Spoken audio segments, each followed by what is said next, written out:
termodinámica esto es como un equivalente de la carta centrométrica, de la mezcla aire-vapor de agua, ¿sí? Por definición, la temperatura de rocío es la temperatura en la que se encuentra un gas natural cuando está saturado, ¿sí?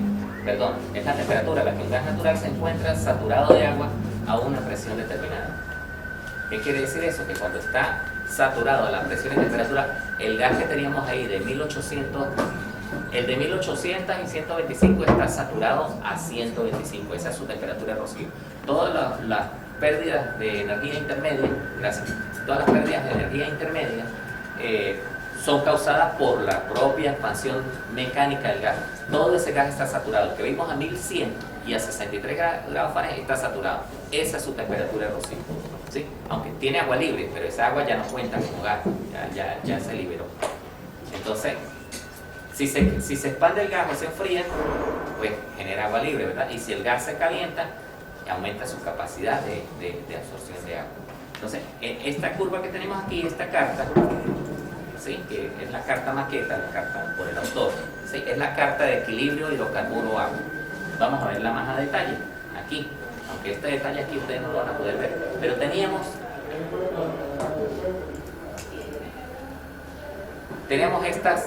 estas presiones y temperaturas en todo el proceso.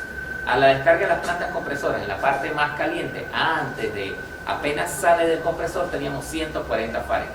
140 Fahrenheit en esta carta, por aquí, la última línea, a 1800 libras me da más o menos 140 libras de agua por millón de pies cúbicos estándar de gas.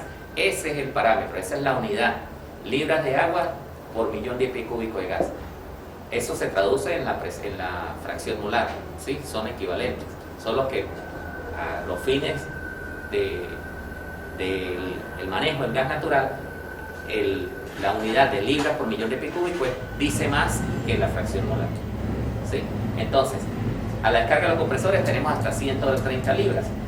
Cuando ya están enfriados a 125, que sería esta medida, ¿verdad? Ya conseguimos menos contenido de agua, 84 libras de agua por millón de pies cúbicos. ¿Qué significa? Que en el separador de descarga de la planta se quedaron 50 libras por millón de pies cúbicos de agua, la separó mecánicamente.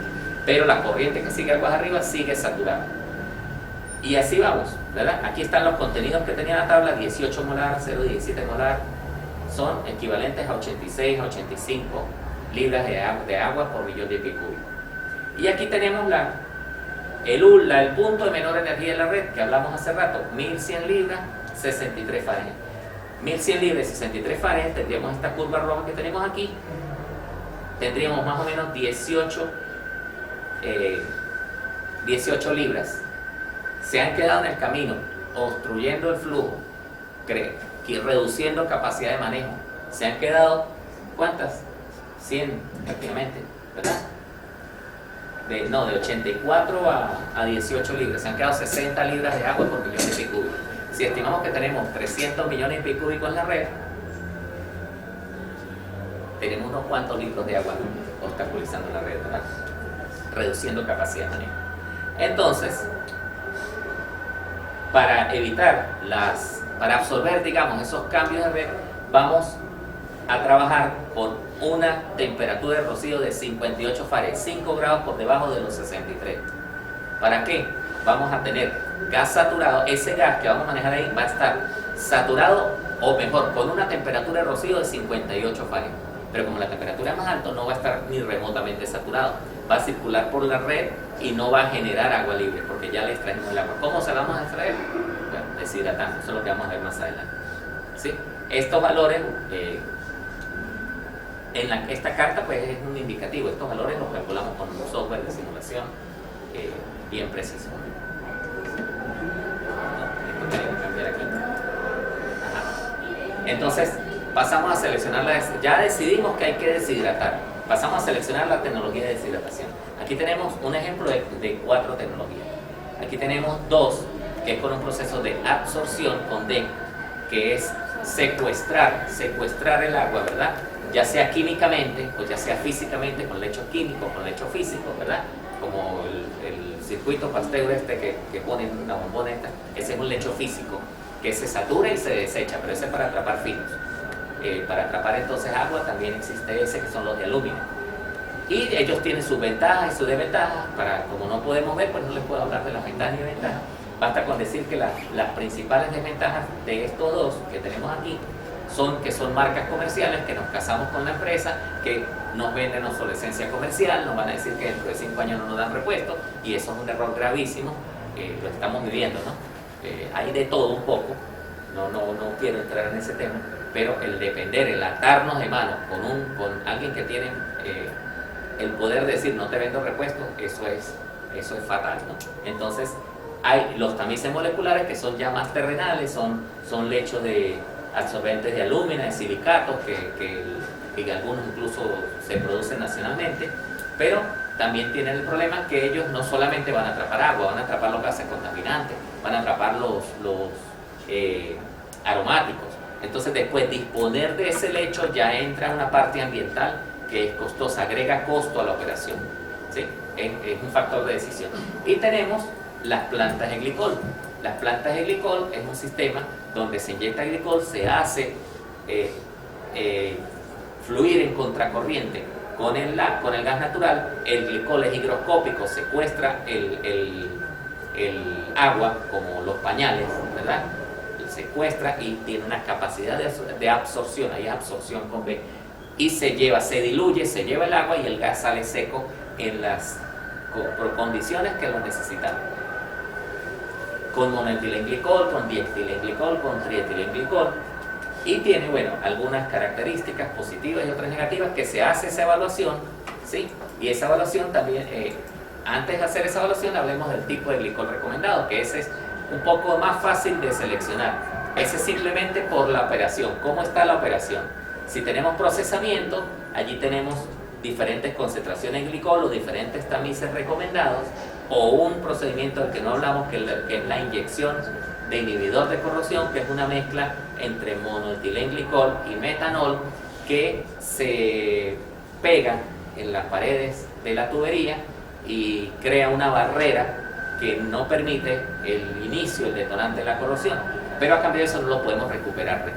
Meter inhibidor de corrosión en cientos de kilómetros de tubería es antieconómico. Pero bueno, está esa opción. Esos son para circuitos cerrados. Y está la parte de transporte, que es la que nos interesa a nosotros, ¿sí? Y aquí está directamente la decisión. Si tenemos una temperatura de operación, hablábamos de 58 Fahrenheit, ¿verdad? Si la temperatura ambiental menos 20 Fahrenheit, tenemos 85, 65, estamos ahí, ¿verdad? Entonces, se decide en caso de decidir planta de glicol, todavía no lo hemos dicho, ¿verdad?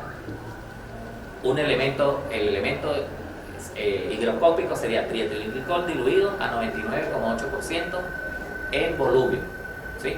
Si fuera en peso, sería la proporción sería muy grande respecto al glicol del glicol con respecto al agua, porque bueno, los pesos moleculares son muy diferentes. Esto es muy importante, voy a resaltarlo un poquito porque fíjense, si tenemos unos 20 Fahrenheit por debajo, se recomienda otro tipo de glicol, de concentración del glicol, del trietilenglicol, al 96,5%. Ese 3% de dilución es una alta diferencia en la capacidad de absorción de agua. Las plantas de deshidratación por trietilenglicol son sumamente sensibles a las variables del proceso.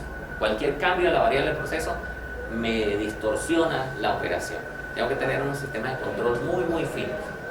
Esa es, digamos, la mayor dificultad de ese diseño. Vamos a seguir con este. Ajá. Entonces, fíjense, se hizo una selección de alternativas mediante un método de toma de decisiones, ¿sí? Ese método de toma de decisiones ubica las alternativas y los criterios de selección. Las alternativas que se tomaron son inhibidor de corrosión, que ya les hablé por qué se descartó, pero se puso aquí en la lista. La combinación de endulzamiento y deshidratación, o sea, instalar los dos procesos, ya hablamos anteriormente que era inviable, sin embargo, bueno, se puso allí. Las 3 tecnologías y las 4 tecnologías que se mostraron en la tabla anterior. ¿Con qué criterios? Con criterios de experiencia en operación. Es muy importante la experiencia de operación cuando uno tiene una industria andando durante 100 años y va a incorporar un sistema nuevo. Tiene que capacitar el personal, todo aquello. Si usted pone un sistema conocido por el personal, probablemente sean los mismos trabajadores los que capaciten a los que lleguen nuevos. Es muy importante y empieza a andar de una vez con el personal existente. La inversión inicial, obviamente, los costos de operación, aquí los costos de operación, la decisión sería, por ejemplo, en el suministro de glicol, que es un consumible. El consumible todo el tiempo genera pues una compra, ¿sí? La especificación del producto, o sea, de estas tecnologías, ¿quién me da el producto tal como lo quiero, como lo necesito? ¿Sí? Ese proceso de toma de decisiones se llama proceso de jerarquías analíticas y comprende en comparar o jerarquizar los criterios entre sí y le da un puntaje, 1 para los criterios que tienen igual de importancia y 9 para los criterios que son uno absolutamente más importante que el otro, ¿sí? ¿Qué criterios podemos tener ahí? La calidad del producto, por ejemplo, o el costo de operación, el costo de glicol, ¿sí? O el costo después para disponer los lechos absorbentes. Todos esos criterios se comparan entre sí, que pues hay, digamos, unos más decisivos que otros, y se compara entonces cada una de las alternativas en función de los criterios. Cada una se le hace una matriz, esto tiene detrás mucho más análisis, y después del análisis se llegó a la conclusión de que el mejor método para deshidratar el gas natural de esa red, la solución es solo deshidratar con una planta de deshidratación de trietilenglicol. Se tomó la decisión, se hizo la recomendación y culminó la visualización. Ya tenemos la visualización culminada. Se pasa a la fase de conceptualizar. Vamos ahora a prediseñar, ¿sí? Para prediseñar tenemos que cumplir algunos pasos. Ya el equipo multidisciplinario, los ingenieros de procesos, los mecánicos, los eléctricos, los civiles, los instrumentistas, tienen que ya, digamos, ser de mayor experiencia y de mayor recorrido y tener más experiencia en esto. Tiene ya una exigencia porque ya vamos a diseñar, a dimensionar, ¿sí? Vamos a asignar roles. Un proyecto generalmente ya en esta fase ya se constituye como una organización gerencial. Ya hay un gerente de proyecto, ya hay unos líderes de disciplina, ya hay unas personas encargadas de simulación de procesos, otra persona encargada de visitas de campo, otras personas de llevar la planificación, otras personas ya de controlar costo, recursos, ¿sí? Se tiene ya un equipo de proyecto, se diseña aquí. Evaluar el área geográfica. Aquí evaluar el área geográfica no es el mapa que les mostré del lago de Maracaibo. Aquí es que yo tengo una red que tiene muchos años funcionando y yo voy a poner un equipo atravesado en algún lugar de la red. Esto es un nodo nuevo que me genera distorsión en la red. Esa red tiene un balance. Porque tenemos que garantizar que haya gas para todos los elementos que están pegados a esa red. Y ese elemento nuevo va a tener una distorsión. Entonces la selección del área, la selección del sitio mejor, es también un factor que se calcula, ¿sí? Cuando, de hecho, en la simulación de la red, usted pone el elemento y usted tiene que volver a balancear la red y ponerlo donde más conviene. Es energía, ¿no? Lo que estamos hablando. Igual, y entonces volvemos a redefinir costos, volvemos a afinar recursos y hacemos la fase de lo que vamos a hablar hoy. Es solamente la que voy a hablar, que es el prediseño, ¿sí? Pasemos al prediseño entonces. Al entregar el prediseño es el producto que se entrega a la fase de definición para que continúe el trabajo. Bien, ¿cuáles son los parámetros que vamos a tomar en cuenta para el prediseño? Tenemos que tomar en cuenta el volumen mínimo a deshidratar. ¿Por qué? Nosotros dijimos hace rato que necesitamos una red a 13 libras, ¿sí? Ahí hay un tamaño, digamos, una cantidad de agua que hay que retirar. Pero a lo mejor, paso a paso, donde decidamos ponerla, podemos simplemente poner algunos separadores intermedios, porque ya se ha generado condensación. Retiramos agua de manera natural. Entonces no vamos a diseñar una planta para sacar 50 libras por millón de pies cúbicos, a lo mejor son 30, a lo mejor son 20. Entonces tenemos que saber cuál es el volumen mínimo a deshidratar. La intercambiabilidad de repuestos, tenemos que pensar aquí en la operación. Eso Usualmente lo que se hace es hacer equipos del mismo tamaño y del mismo diseño en serie o en paralelo, como vayan conectados, pero hacer equipos iguales. ¿Para qué? Para poder hacer compras de repuestos masivas, para poder tener stock de repuestos y poder mantener mucho más fácilmente. Que no haya, esta planta tiene tales equipos casados con tal empresa y entonces esa empresa me los vende pero tarda 6 meses en entregármelo. La otra empresa tarda 3 meses pero resulta que se paró aquella. Entonces, ¿cómo hago yo con esta tiene repuesto de sodio y la otra no tiene? No es conveniente vivir con eso. Los paros de plantas compresoras, estamos hablando de la red de alta presión que la alimenta una planta compresora. Entonces tenemos que en el criterio tomar en cuenta esos paros. ¿Para qué? Para tratar de sincronizarlos lo posible con los paros propios de la planta que vamos a poner. Al poner un elemento nuevo tenemos un elemento de falla nuevo. Nos va a corregir unas cosas, pero nos va a generar otro problema, que es el problema de mantenimiento, el problema de operación. ¿Sí? Y en este caso importante, la bajocarga y sobrecarga en la red. Esto es ya diseño a nivel de instrumentación, a nivel de control, perdón, a nivel de control. No lo vamos a hablar aquí, pero lo puse porque para volverles a reiterar que en las plantas de deshidratación la distorsión de la operación es muy impactante en la operación. Y cualquier cambio en las variables, debido precisamente a la altísima capacidad higroscópica del glicol, cualquier falta de glicol o cualquier cantidad de glicol más diluido de lo normal va a afectar el producto final. Bien. Entonces aquí lo que tenemos es al principio una variable que no les había nombrado. La normativa venezolana COVENIN para este tipo de cosas me pide, para este tipo de operaciones, me pide que deshidrate por debajo de 6 libras por millón de pies cúbicos. ¿Sí? Que lo que pasa es que es una área aislada, por lo menos para la población. No es muy exigente COVENIN en eso. Yo puedo darme el lujo de deshidratar en diseño, o sea, todo me lo van a probar, ¿verdad? El diseño sí tiene que estar a 6 libras, pero después más adelante yo puedo combinar con corriente saturada para obtener en la red la condición que necesito. O sea que no necesito deshidratar casi 800 millones de pies cúbicos que tengo en la red, puedo deshidratar mucho menos. Se consideró eso. Se consideró la intercambiabilidad de repuestos de manera modular, capacidades de 100 y de 50 millones. Esta de 80 se coló ahí, eso es de 50 millones. Instaladas en las plantas compresoras, plantas de capacidad de 100 millones y de 50 millones.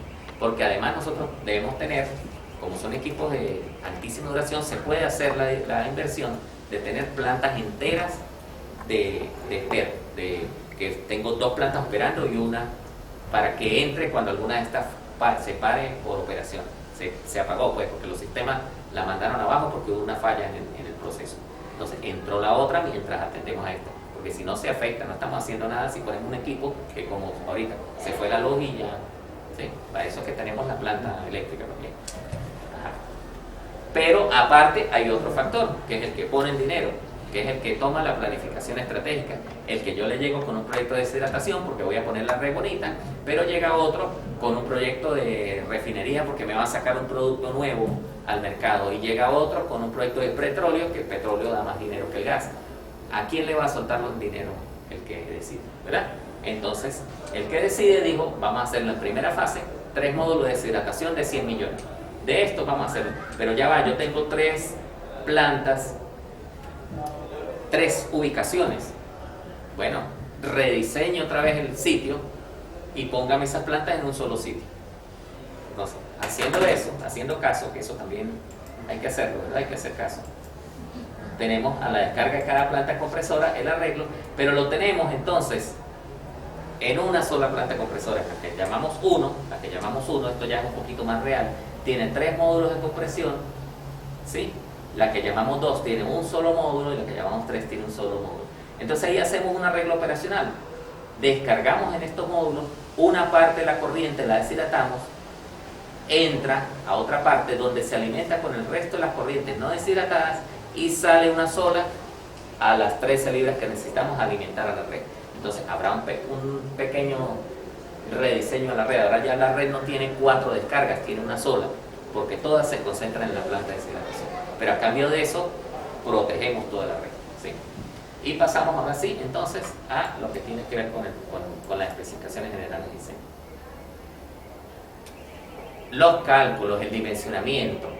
Afortunadamente se cuenta con software bastante especializado para esto.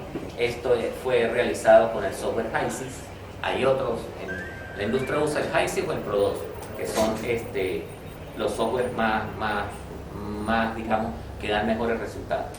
Esto se hizo con el software HYSYS, y los equipos que se entregaron como prediseño serían la torre contactora, ya le voy a explicar qué es, la torre regeneradora, los intercambiadores y la bomba de glicol. Y el consumo de trietilenglicol en la planta en operación serían los 5 parámetros que se entregaron como prediseño. ¿Cómo opera la planta deshidratadora? Ojalá puedan ver allí. Esta es la corriente del gas. A nivel del software la saturamos con gas, con agua, pero en realidad es una sola corriente. Entra a un recipiente para asegurarnos que respiramos el agua libre. No tiene sentido invertir dinero en el glicol, en sacar agua libre con glicol si ya está libre. Vamos a sacar la que está en saturación del gas.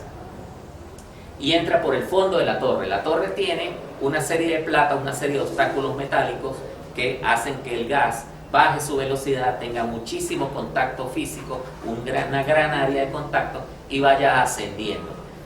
Y por el tope se inyecta la corriente de glicol al 98%. Igual, la corriente de glicol gotea, producto de todos esos obstáculos que tiene los platos, y hace contacto, ¿verdad? Se intercruzan las corrientes, baja la corriente de glicol extrayendo todo el agua y se va por el fondo.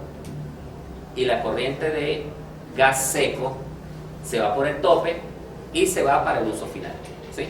Esta parte de la planta es una parte de alta presión, y eso es toda la deshidratación. El resto de la planta es para recuperar el glicol, ¿sí? ¿Qué hacemos? La parte para recuperar el glicol está a presión más o menos atmosférica, 16 libras, la presión atmosférica son 14.7. Entonces tenemos una válvula que le va a tumbar la presión al glicol rico, así se llama el glicol que viene diluido, ¿sí? Aquí se enfría también. Tiene aquí una recuperación térmica, que ya vamos a ver por qué. Y entra a la torre regeneradora. La torre regeneradora es una torre de contacto también, pero ya ahí es caliente. Y ahí lo que tenemos es temperatura. ¿Para qué? Para obtener los 400 grados Fahrenheit, a los cuales el vapor de agua diluido en el glicol se evapora y se saca la corriente, pero el glicol no se degrada. Más bajo no podemos extraer todo el agua, más alto degradamos el glicol y no sirve. Tiene que ser 400. Primer factor, entonces, para decir que la planta es altamente sensible a la operación. Y bueno, como viene caliente, ya el glicol pobre, así se llama el glicol concentrado, entrega un poco de su energía a esta corriente para que el choque térmico aquí sea menor, y va a entrar ahora como glicol regenerado nuevamente a hacer su trabajo. Entonces necesita elevar la presión mediante esta bomba, todavía lleva temperatura, y para asegurar aún más que la temperatura de rocío de ese gas es bastante diferente a la temperatura del gas, pues lo calentamos un poquito, aprovechamos esa energía y vuelve el ciclo. Y aquí tendremos una reposición por si acaso hay pérdidas, que de hecho las hay, ¿no? Terminado esto, hecho este diseño, ya se llegó entonces el mismo software, poniendo las variables muy bien y cuidando todos los controles que hay que cuidar y todo esto, arrojó que la torre contactora necesita 20 etapas o 20 platos de contacto sin recirculación en el fondo y tope. La recirculación en el fondo y tope son otros recipientes que funcionan como si fuera un plato adicional, pero aquí no es necesario. La torre regeneradora tiene 3 platos de contacto, ahí sí es necesario porque el glicol del tope también se llevó los aromáticos. Hay que asegurarse que los que me hay que dar como turbulencia para que eliminen completamente el agua, no vaya a quedarse igual. Vapor de agua es agua de todas maneras porque está diluido allí. Los intercambiadores serían entonces intercambiadores carcasa tubo de 16 pases con un diseño, una geometría genérica, digámoslo así, la más común, la AEL del tema de la norma de intercambiadores. El intercambiador es este, ¿no? El gas glicol es este. El intercambiador glicol-glicol sería este, mucho más pequeño. Aquí las corrientes son por los tubos 100 millones de pies cúbicos. Es una gran masa. Y aquí sería 2.2 galones por minuto por planta, ¿sí? Entonces este sería bastante más pequeño, sería de 4 pasas y de la geometría más corta. Y la bomba de glicol, una bomba reciprocante, estamos manejando un fluido, hablando de un fluido muy viscoso, necesitamos una bomba reciprocante, centrífuga no nos sirve, y le vamos a hacer inyecciones por pulsos, ¿sí? Entonces tenemos una bomba de 0,6 galones por minuto, no es necesariamente de la capacidad. Y ese es el prediseño, esto es lo que se le entrega al definidor y terminamos. ¿Ves? Se le entrega definición y terminamos.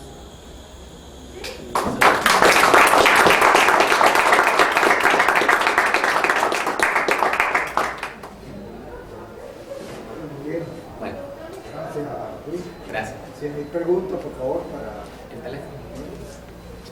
¿Lo agarró? es una guía muy técnica que solo los mecánicos, ingenieros mecánicos, podrían estar más computanciados. Sí, además interesados.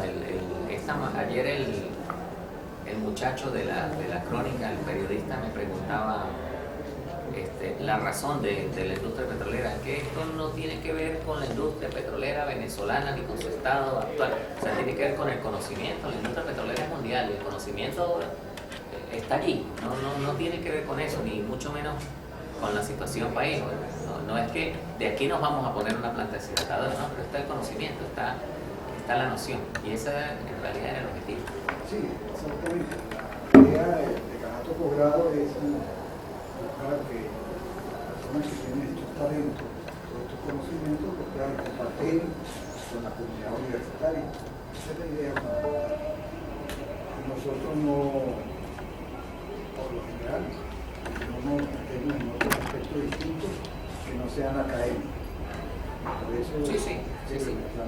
Pasa que el tema petrolero es más sensible y sí, no. ahí se meten cosas colaterales que pueden ser susceptibles a la discusión y para otros, para ganar un camino diferente a lo que uno realmente quiere. Y realmente esa no es la... Sí. Bueno, no sé. Bueno, agradecido por su presencia. Qué bueno volver a la universidad, profesor. Venía, sí. De todas maneras, esta conferencia, aún con las dificultades que tuvimos, va a quedar en el canal de YouTube nuestro. Vamos a ver cómo quedó la grabación y si hay que hacer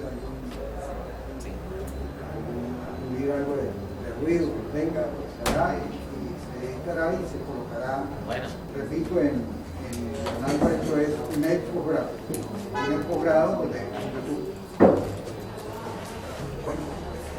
Gracias a todos y ya han invitado para la próxima conferencia que es de mañana viernes en 8 días.